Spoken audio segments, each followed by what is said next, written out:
En 1924, Sigmund Freud nous propose d'étudier plus avant le masochisme dont il va différencier plusieurs figures, le masochisme érogène, le féminin et le moral.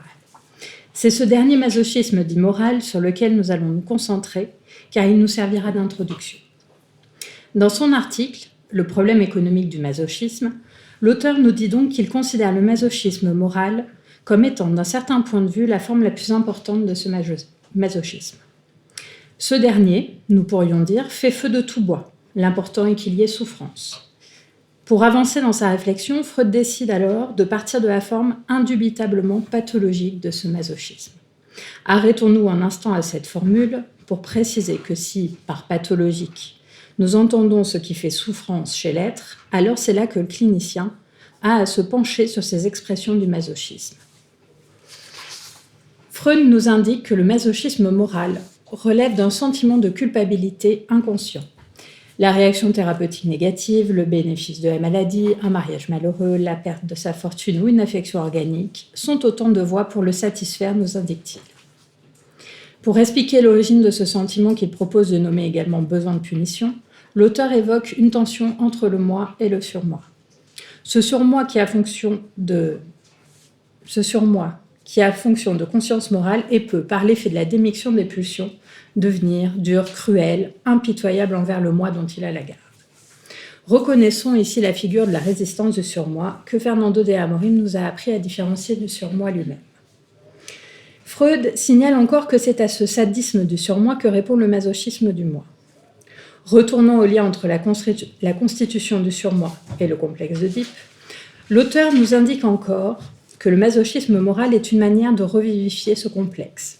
S'il peut être vivifié, c'est donc que ce complexe n'est pas résolu. Autrement dit, la castration symbolique n'a pas pu être effective et efficiente. La fin de ce texte nous enseigne que cette recherche de punition peut aller jusqu'à anéantir sa propre existence réelle et que l'autodestruction de la personne ne peut se produire sans satisfaction libidinaire.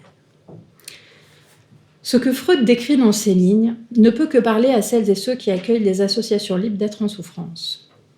La répétition est au cœur de ce que nous observons dans la clinique.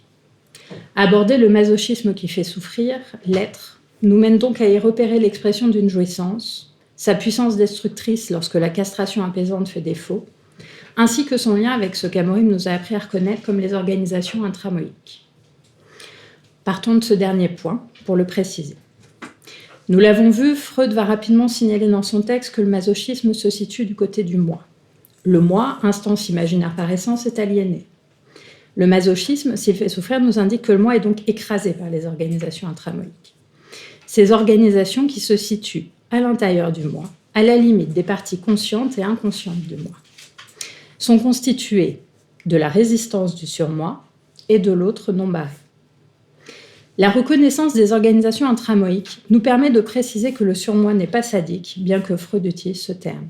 C'est au contraire une instance protectrice qui alerte, qui, nous pourrions dire, est une alliée de la castration symbolique.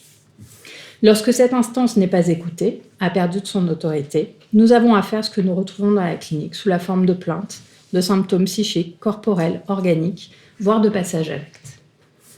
Il faut dire ici que dans ce texte de 1924, nous sommes en amont de l'écrit « Inhibition, symptômes et angoisse » où Freud va insérer dans la liste des résistances qu'il rencontre dans les cures cette, je le cite, « cinquième résistance, celle du surmoi, celle qui a été reconnue la dernière, la plus obscure, mais pas toujours la plus faible, qui semble être issue de la conscience de culpabilité ou du besoin de punition. Elle s'oppose à tout succès et en conséquence aussi à la guérison par l'analyse. » Amorim va affiner cette indication et différencier ce qui relève d'une part de la résistance du surmoi, concept freudien, correspondant aux expressions non verbales contre l'autre ou soi-même, et d'autre part ce qui relève de l'autre non barré, concept lacanien, qui correspond aux expressions verbales contre l'autre et soi-même. En raison du thème de notre journée, nous allons surtout nous référer aux expressions verbales et non verbales de haine envers l'être lui-même.